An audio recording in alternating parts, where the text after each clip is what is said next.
and welcome to Do It Like a Dancer. So today it is Musicality 101.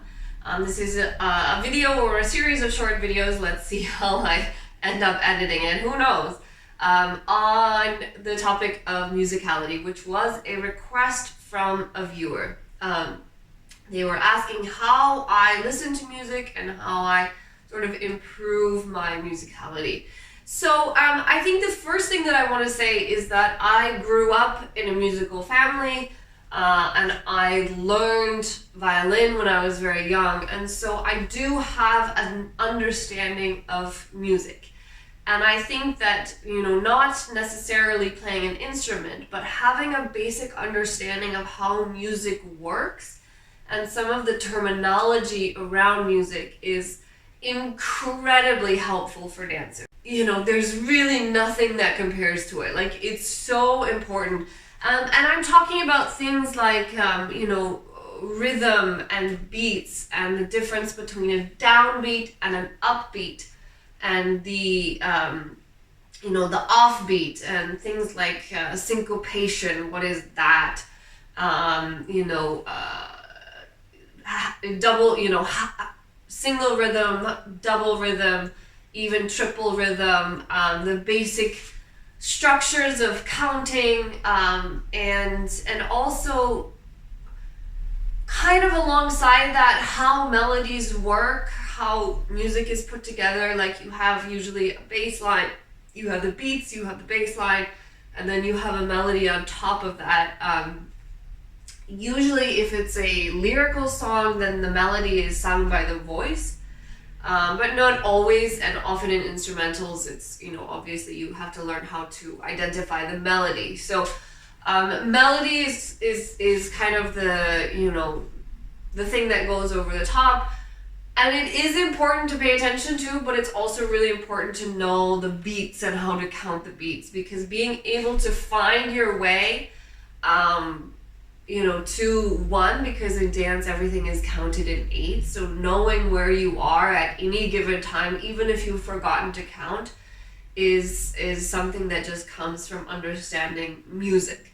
One of the things, so the first thing that I would suggest is to just take some time to learn a little bit about music, right? To listen to some different styles and try to pick out some different things. First of all is the beat. You want to be able to find the beat in any given song, and pretty much anything has it, unless it's like very ambient.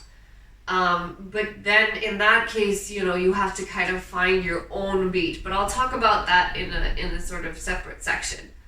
And then you also want to be able to hear the phrasing. The phrasing is that's section 3, I guess.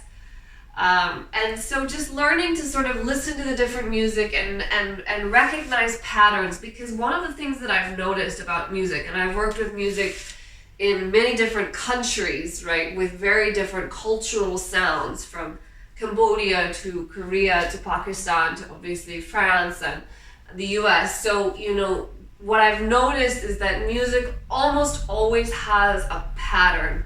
And if you listen for the patterns, which are often connected to the phrasing, then you can almost anticipate what any piece of music is going to do, whether or not you have any idea what's going on in it or what's happening. The last thing I kind of want to say in this introduction is that a lot of beginners or choreographers start by choreographing to the lyrics or the melody, right? So they're really focused on what are the words saying, and they try to sort of, even learning dance, so you try to listen to the words, and then, like for example, I've done this choreography to Bang Bang by Dua Lipa, and so you might try to learn the choreography.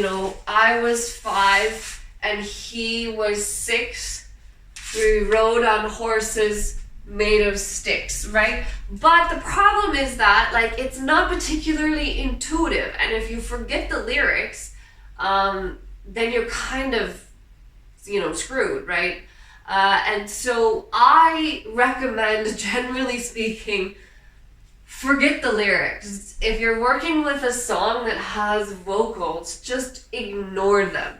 Use the melody, and you can use it as sort of an inspiration for the movements, and maybe you want to like go for more, you can use it as a kind of inspiration for the symbols that you're going to use. That's a different series about storytelling, which is coming or has already come, I'm not sure which. I'm doing a lot of videos in advance, so I don't really understand what I'm doing later with the distribution. But anyway, so the storytelling is something else. But so if you're using the vocals, you can use them as an inspiration, like bang bang, right? You might do something like this, or bang bang like this, right? So you have the inspiration of the lyrics, but you're not sort of depending on the lyrics to build your movement or to learn your movement. Because it's much easier to pay attention to the character of the music, to the sort of feeling of it, the patterns of it, when it changes. Like for example, in Dua Lipa, that song, it has this kind of opening, and all the way through the first bang bang, it's really the same tone. And then after it's like that midsection comes with just the music, and it's very different character, and it has this kind of ta feel to it, which is why I did this weird sort of dropped choreography, because the music has this sort of feeling to me. So part of musicality is just paying attention to what the music is saying, not what the lyrics are saying, but how is the actual music itself, the composition, the beats, when it's quieter or louder, how is that telling the story of the song, or how is it creating different feelings? And a lot of that is just listening to a lot of music and learning to recognize the patterns. So like I've done a lot of performances with Urdu songs, and I mean, I do speak Urdu, but it's not like fantastic. I can't like listen to poetry, and usually songs are poetry.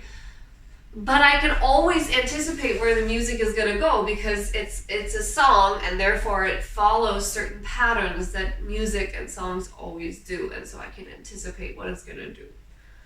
And I can also understand the character of the song and use it to sort of adapt my physicality to match what the song is saying. So that's a sort of introduction, and it's more abstract. So let's look at two different subsections of this. One is rhythm and one is phrasing. So stay tuned for section 2.